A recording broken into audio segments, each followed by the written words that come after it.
Myself હર્ષાવસી મારી ચેનલમાં તમારું સ્વાગત છે। આજે આપણે જોશું સ્ટાન્ડર્ડ 10 સાયન્સ ચેપ્ટર 10 નો પાર્ટ 2 જોઈએ। સૌથી પહેલા આપણે જોશું અરીસો એટલે શું। પહેલા જોઈએ અરીસો। અરીસો કોને કહેવાય? તો લીસી અને ચળકતી સપાટી।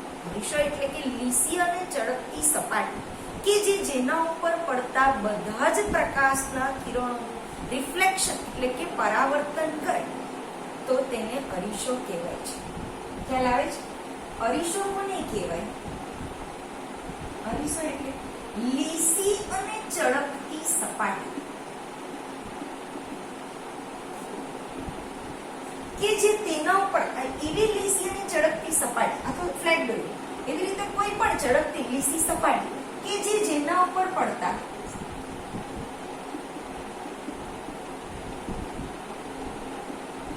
લગભગ બધા જ પ્રકાશના કિરણોનું પરાવર્તન કરે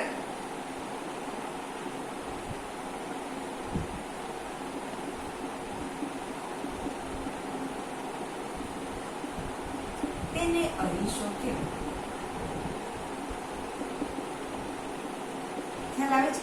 અરીસો કોને કહેવાય? તો લીસી અને ચળકતી સપાટી કે જેના ઉપર પડતા લગભગ બધા જ પ્રકાશના કિરણોનું રિફ્લેક્શન કરે છે, પરાવર્તન કરે છે તો તેને શું કહીશું આપણે? અરીસો કહેવાય છે। હવે અરીસાના બે પ્રકાર છે। અરીસાના બે પ્રકાર છે। એક સમતલ અરીસો અને બીજું ગોલીય અરીસો।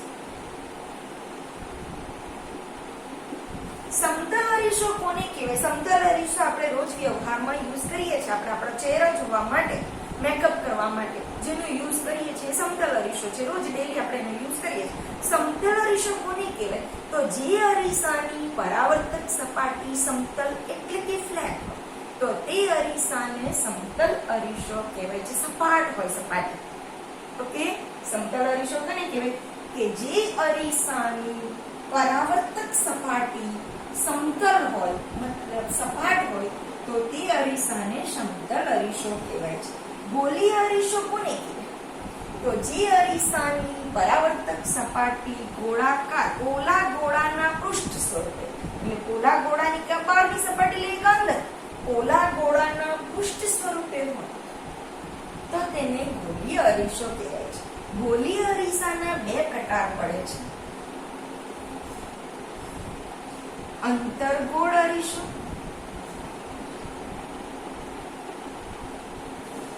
અને બીજું છે બહિર્ગોળ અરીસો।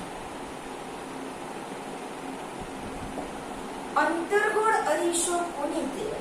તો જે અરીસાની પરાવર્તક સપાટી અંદરની તરફ વક્રાકાર, આ પરાવર્તક સપાટી અંદરની તરફ વક્રાકાર, ચમચીનો અંદરનો ભાગ જે છે એ વક્રાકાર દેખાય છે એ અંતર્ગોળ અરીસો કહેવાશે અને એક તરફ ઢોળ ચડાવેલો હોય છે। સમતલ અરીસામાં પણ એવું જ હોય કે આ ચળકતી સપાટી હોય તો બીજી તરફ રંગથી ઢોળ કરેલો હોય એટલે એક જ સપાટી પરાવર્તક હોય। અરીસો કોને કહેવાય? કે જેની આરપાર જોઈ શકાતું નથી, એક જ તરફ આપણે પ્રતિબિંબ દેખાશે તો આ જે છે એ અંતર્ગોળ કે જેની અંદરની સપાટી વક્રાકાર, જેની પરાવર્તક સપાટી અંદરની તરફ વક્રાકાર હોય તો તેને અંતર્ગોળ અરીસો કહેવાશે।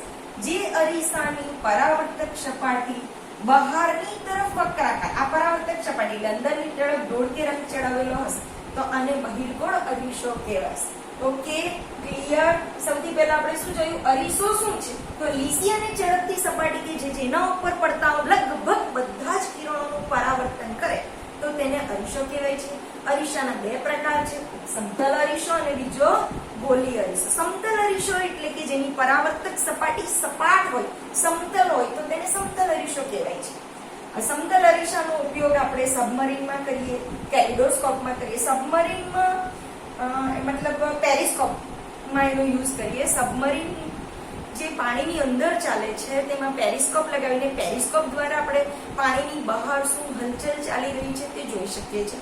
સૈનિકો પણ બંકરમાં બેઠા બેઠા દુશ્મન દેશની હલચલ જોવા માટે પેરિસ્કોપમાં સમતલ અરીસાનો ઉપયોગ કરે છે। પેરિસ્કોપ એટલે કે આ રીતનું સાધન છે, એમાં 45 ડિગ્રીએ અહીંયા 45 અંશના ખૂણે આ એક અરીસો રાખેલો હોય છે, અહીંયા એક અરીસો. એટલે દાખલા તરીકે બહારની વસ્તુ, દાખલા તરીકે વૃક્ષ, તો તેના ઉપર પડતા પ્રકાશના કિરણોનું આ એક અરીસા ઉપર પડશે, એના ઉપરથી રિફ્લેક્શન થઈને અહીંયા પડશે, અને અહીંયાથી કોઈ પણ વ્યક્તિ નહીં દેખાતું હોય, એની સામે અવરોધ હોય તો પણ આપણે જોઈ શકીએ છીએ. એટલે પેરિસ્કોપમાં સમતલ અરીસો વપરાય છે. એ સિવાય કેલિડોસ્કોપ કે જેની અંદર 3 અરીસા 60 ડિગ્રીના ખૂણે ગોઠવેલા હોય છે અને જુદી જુદી આકૃતિઓ, રંગબેરંગી આકૃતિઓ આપણે જોઈ શકીએ છીએ. અને ડેલી યુઝમાં દર્પણ તરીકે આપણે સમતલ અરીસાનો ઉપયોગ કરીએ છીએ. ઓકે, જોઈએ હવે સમતલ અરીસાની ખાસિયત. સમતલ અરીસા વડે રચાતું પ્રતિબિંબ કેવું હોય તે આપણે જોઈએ. સમતલ અરીસા વડે રચાતા પ્રતિબિંબ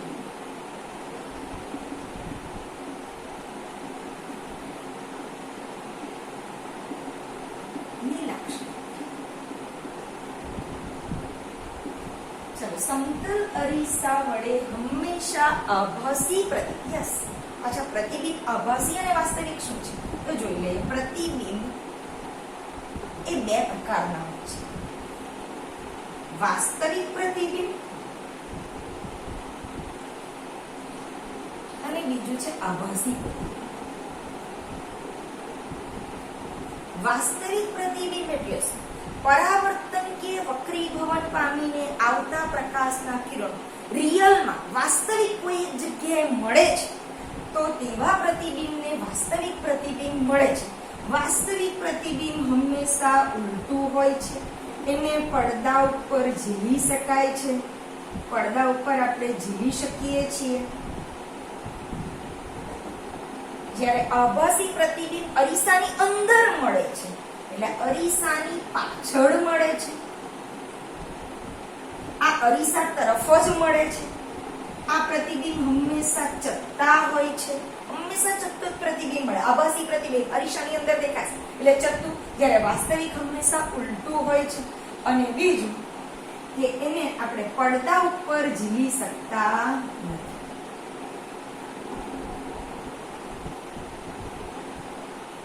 આમાં પરાવર્તન કે વક્રીભવન થઈને આવતા પ્રકાશના કિરણો કોઈ એક જગ્યાએ મળતા નથી.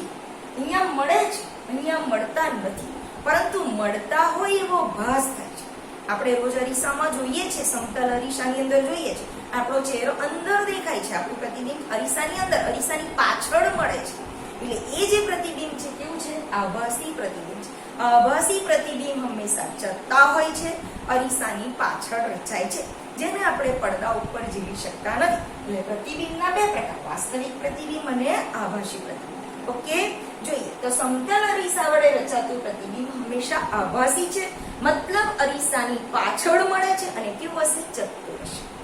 ઓકે, જોઈએ સમતલ અરીસા વડે રચાતા પ્રતિબિંબની લાક્ષણિકતા. પહેલું, પ્રતિબિંબ અરીસાની પાછળ મળે છે.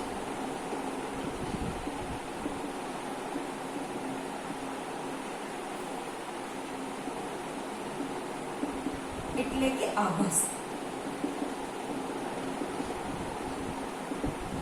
એટલે સમતલ અરીસા વડે રચાતું પ્રતિબિંબ હંમેશા આભાસી હોય છે. ઓકે,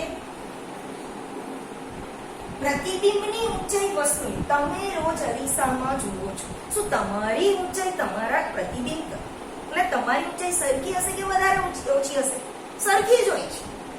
આપણે જેટલી ઊંચાઈના છે તેટલી જ ઊંચાઈના સમતલ અરીસામાં દેખાઈએ છીએ. મતલબ સમતલ અરીસા વડે રચાતું પ્રતિબિંબ કેવું હોય છે? તો પ્રતિબિંબની ઊંચાઈ વસ્તુની ઊંચાઈ જેટલી જ હોય છે.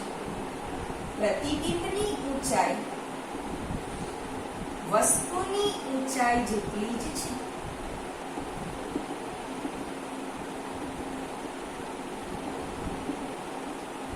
ઓકે, પ્રતિબિંબ હંમેશા આભાસી હોય છે. પ્રતિબિંબની ઊંચાઈ વસ્તુની ઊંચાઈ જેટલી જ હોય છે. વસ્તુ અરીસાથી જેટલા અંતર હોય તેટલા જ અંતરે પ્રતિબિંબ અરીસાની પાછળ રચાય છે. દાખલા તરીકે તમે ઉભા રહ્યો, તમે અરીસાની સામે 2 કે 3 ટાઇલ્સ છોડી 3 ટાઇલ્સ છોડીને ઉભા રહ્યો, તો અરીસાથી 3 ટાઇલ્સ છોડીને તમારું પ્રતિબિંબ દેખાશે. મતલબ તમે જેટલા અંતરે છે, તમે 4 સેન્ટીમીટર અંતરે ઉભા રહ્યો તો અરીસાથી 4 સેન્ટીમીટર પછી તમારું પ્રતિબિંબ રચાશે. મતલબ તમારાથી 8 સેન્ટીમીટર હશે પ્રતિબિંબ. ઓકે, ખ્યાલ આવે છે? એટલે વસ્તુ અરીસાથી જેટલા અંતર હોય તેટલા જ અંતરે પ્રતિબિંબ અરીસાની પાછળ રચાય છે. ઓકે, વસ્તુ અરીસાથી જેટલા અંતરે હોય છે તેટલા જ અંતરે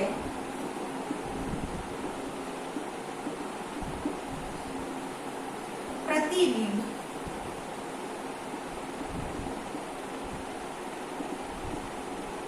અરીસાની પાછળ રચાય છે.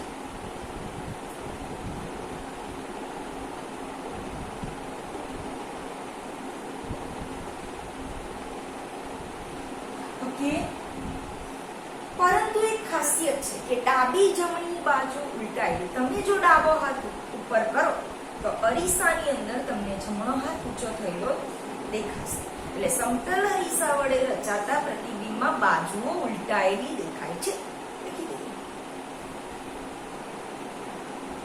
સમતલ અરીસા વડે રચાતા પ્રતિબિંબમાં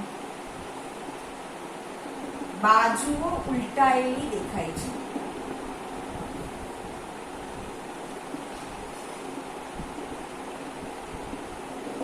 વસ્તુની સાઈઝ અને પ્રતિબિંબની સાઈઝ કેવી હશે? પ્રતિબિંબ અરીસાની પાછળ એટલે કે આભાસી મળે છે. વસ્તુની સાઈઝ અને પ્રતિબિંબની સાઈઝ બંને સેમ હશે. વસ્તુ જેટલા અંતર હશે તેટલા જ અંતરે પ્રતિબિંબ રચાશે. સમતલ અરીસા વડે રચાતા પ્રતિબિંબમાં બાજુઓ ઉલટાયેલી દેખાય છે. એટલે કે ડાબી બાજુ જમણી દેખાશે, જમણી બાજુ ડાબી દેખાશે. ઓકે, ખ્યાલ આવે છે?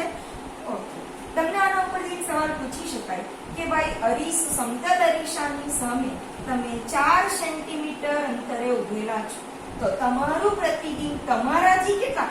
અરીસાથી તો 4 સેન્ટીમીટર અંતરે તમારું પ્રતિબિંબ. આ જેટલી ઊંચાઈ છે તેટલી જ ઊંચાઈનું પ્રતિબિંબ પણ રચાશે. આ સમતલ અરીસો છે. સમતલ અરીસાની સામે તમે 4 સેન્ટીમીટર દૂર ઉભા તો અરીસાથી 4 સેન્ટીમીટર અંતરે જ પ્રતિબિંબ રચાશે. પણ તમને પૂછે કે તમારાથી પ્રતિબિંબનું અંતર કેટલું? તો કેટલું થશે? 4 + 4 8 સેન્ટીમીટર. તમને પૂછાય અરીસાથી પ્રતિબિંબનું અંતર કેટલું? તો 4 સેન્ટીમીટર. તમારી જેટલી ઊંચાઈ હશે તેટલી જ ઊંચાઈનું પ્રતિબિંબ રચાશે. પ્રતિબિંબ હંમેશા અરીસાની પાછળ રચાશે. ઓકે, હવે જોઈ લઈએ ગોલીય અરીસા વિશે. નોટ કરી લેવું.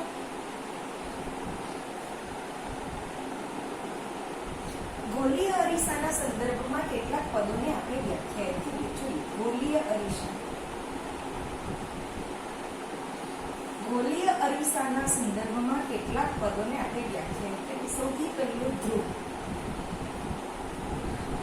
આ ગોલીય અરીસો છે. આપણે અંતર્ગોળ અરીસાની વાત કરીએ તો કે જેની અંદરની સપાટી ચળકાટવાળી એટલે કે પરાવર્તક છે અને બહારની સપાટી પર ગોળ ચળકતો છે. આ એક અંતર્ગોળ અરીસો છે અને આ જે હું બીજો દોરું છું એ બહિર્ગોળ અરીસો કે જે બહારની સપાટી પરાવર્તક છે અને અંદરની તરફ રંગ કે ગોળ ચળકતો, મતલબ ચળકતી સપાટી અંદર તરફ હશે તો તેને શું કહીશું આપણે? અંતર્ગોળ અરીસો. ચળકતી સપાટી બહારની તરફ હશે તો તેને શું કહીશું? બહિર્ગોળ અરીસો કહેવાય છે.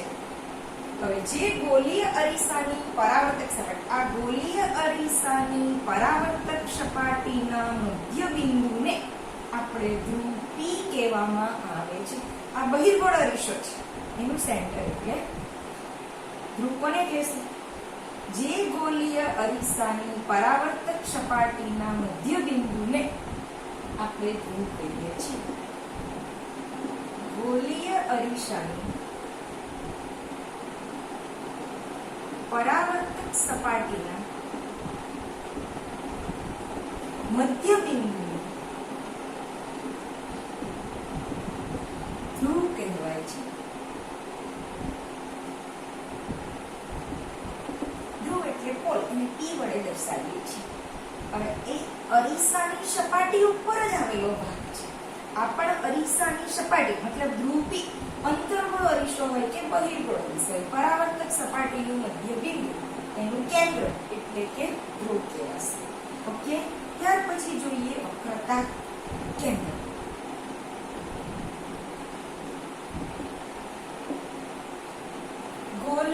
અરીસો કે જે પોલા ગોળામાં, દાખલા તરીકે હવે વાત કરો, આ એક દડો છે, ગોળાકાર પોલો ગોળો છે.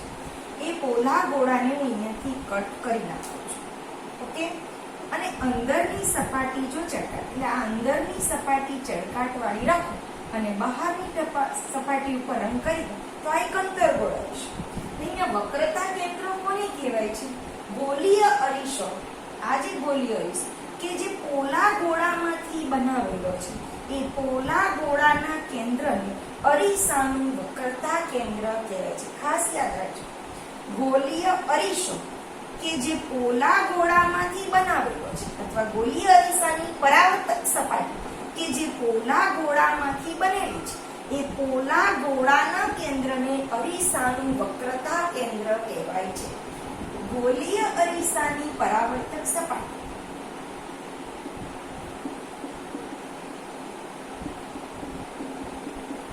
કે જે પોલા ગોળાના ભાગરૂપે છે, આ ગોળાના ભાગરૂપે છે, કે જે પોલા ગોળાના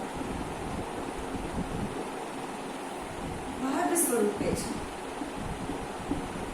તે પોલા ગોળાના સેન્ટર કેન્દ્રને, તે પોલા ગોળાના કેન્દ્રને અરીસાનું વક્રતા કેન્દ્ર કહેવાય છે.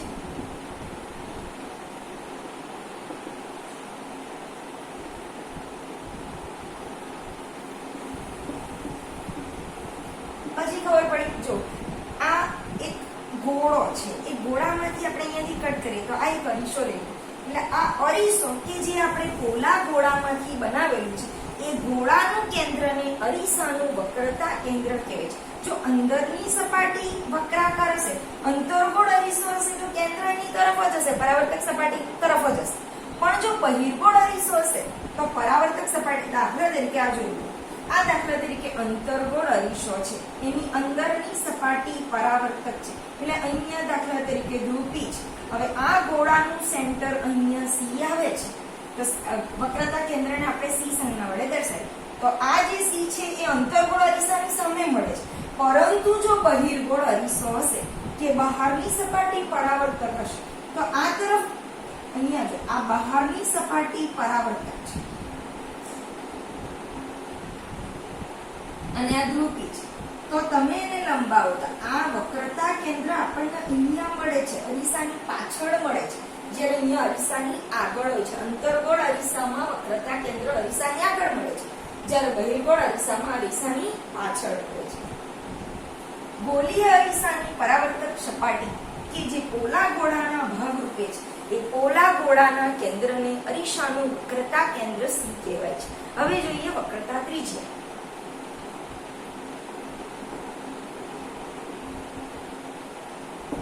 ગોલીય અરીસાની પરાવર્તક સપાટી, આ ગોલીય અરીસાની પરાવર્તક સપાટી કે જે પોલા ગોળાના ભાગ સ્વરૂપે છે, એ પોલા ગોળાની ત્રિજ્યાને અરીસાની વક્રતા ત્રિજ્યા કહેવાય છે.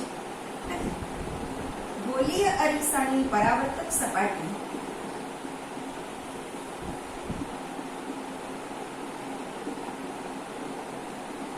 જે પોલા ગોળાના ભાગ સ્વરૂપે છે,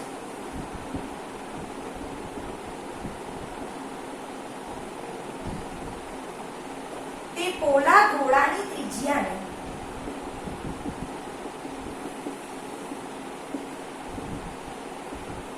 અરીસાની વક્રતા ત્રિજ્યા કહેવાય છે.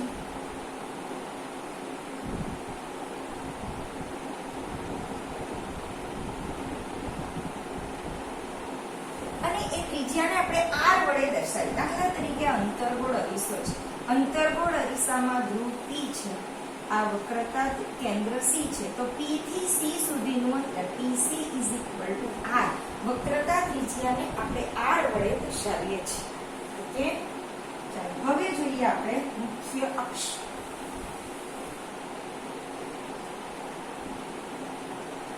મુખ્ય અક્ષ કોને કહેવાય? અંતર્ગોળ અરીસાના ધ્રુવ P અને વક્રતા કેન્દ્ર C માંથી પસાર થતી કાલ્પનિક રેખા ને મુખ્ય અક્ષ કહેવાય છે. ધ્રુવ P અને વક્રતા કેન્દ્ર C માંથી પસાર થતી કાલ્પનિક રેખા કે જેને આપણે મુખ્ય અક્ષ કહીએ છીએ, આ બધી ડેફિનેશન આવડશે તો જ આપણને આગળ ખબર પડશે. ઓકે, આટલા કોન્સેપ્ટ ક્લિયર કરી જ લેજો. કંઈ પણ તકલીફ હોય તો મને કોમેન્ટ બોક્સની અંદર તમે કોમેન્ટ કરી શકો છો. અને હા, મારા વિડીયોને લાઈક કરવાનું ભૂલશો નહીં. જેટલી લાઈક મળશે મને નવા વિડીયો બનાવવાનો ઉત્સાહ આવશે. તમારા મિત્રો સાથે શેર કરો. ઓકે, મુખ્ય અક્ષ અરીસાના ધ્રુવી અને વક્રતા કેન્દ્ર સી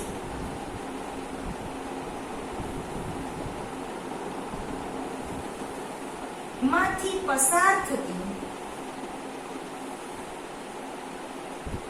કાલ્પનિક રેખાને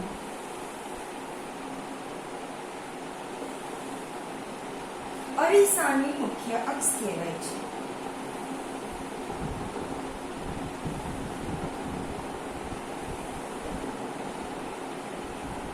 ઓકે, નોટ ડાઉન કરી લો. અરીસાના ધ્રુવી અને વક્રતા કેન્દ્ર સી માંથી પસાર થતી કાલ્પનિક રેખા કે જેને આપણે મુખ્ય અક્ષ કહીએ છીએ. જોઈએ નેક્સ્ટ. જોઈએ મુખ્ય કેન્દ્ર.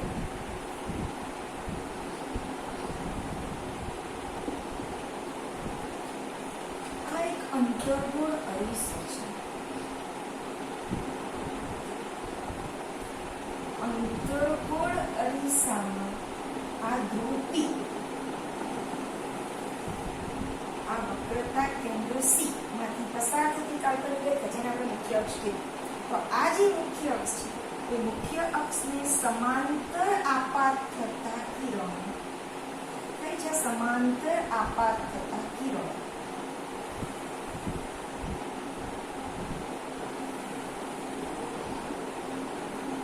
અરીસા વડે પરાવર્તન પામે. આ બધા કઈ તરફ આવે છે? અરીસા તરફ આવે છે. એટલે આ મુખ્ય અક્ષ છે. તો મુખ્ય અક્ષને સમાંતર આપાત થતા કિરણો અરીસા વડે પરાવર્તન પામી અરીસા પરના કોઈ એક બિંદુએ કેન્દ્રિત થાય છે. તો જે બિંદુએ કેન્દ્રિત થાય છે તેને અંતર્ગોળ અરીસાનું મુખ્ય કેન્દ્ર F કહેવાય છે. ખ્યાલ આવે છે? આ મુખ્ય અક્ષ છે. મુખ્ય અક્ષને સમાંતર આપાત થતા કિરણો અરીસા વડે પરાવર્તન પામી મુખ્ય અક્ષ પરના કોઈ એક બિંદુએ કેન્દ્રિત થાય છે તો તેને અંતર્ગોળ અરીસાનું મુખ્ય કેન્દ્ર F કહેવાય છે. હવે બહિર્ગોળ અરીસામાં શું થશે? આ બહિર્ગોળ અરીસો છે, બરાબર? બહિર્ગોળ અરીસામાં ધ્રુવી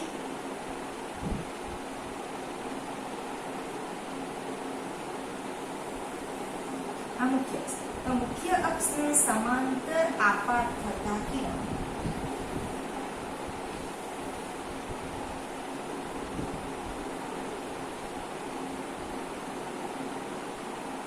આવે છે. સોરી, દાખલા તરીકે આ કિરણને પણ આપણે આપી લઈએ તો આવે છે તો તે જ તરફ પાડો. અહીંયા લંબરૂપ આપી છે.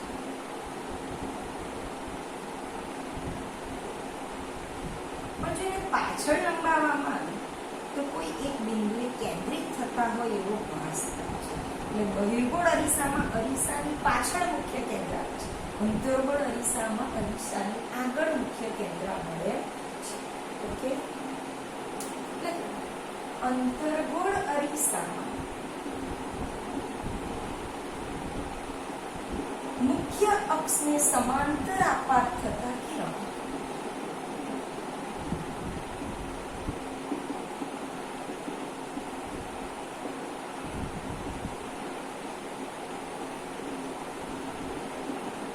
અરીસા વડે પરાવર્તન પામી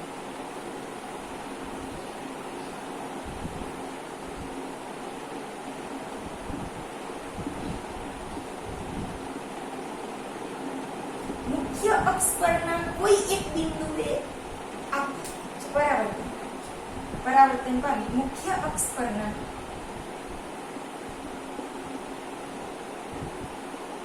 કોઈ એક બિંદુએ મળે છે.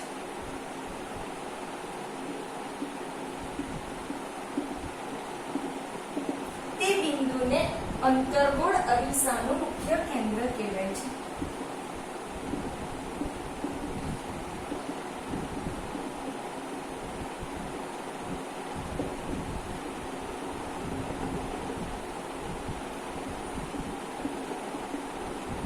બહિર્ગોળ અરીસા માટે આ જ રીતે લખી બહિર્ગોળ અરીસામાં મુખ્ય અક્ષને સમાંતર આપાત થતા કિરણો અરીસા વડે પરાવર્તન પામી મુખ્ય અક્ષ પરના કોઈ એક બિંદુએ મળે છે એવો ભાસ થાય છે. અહીંયા હકીકતમાં મળતા નથી, અરીસાની પાછળ મળે છે, એટલે મળે છે એવો ભાસ થાય છે.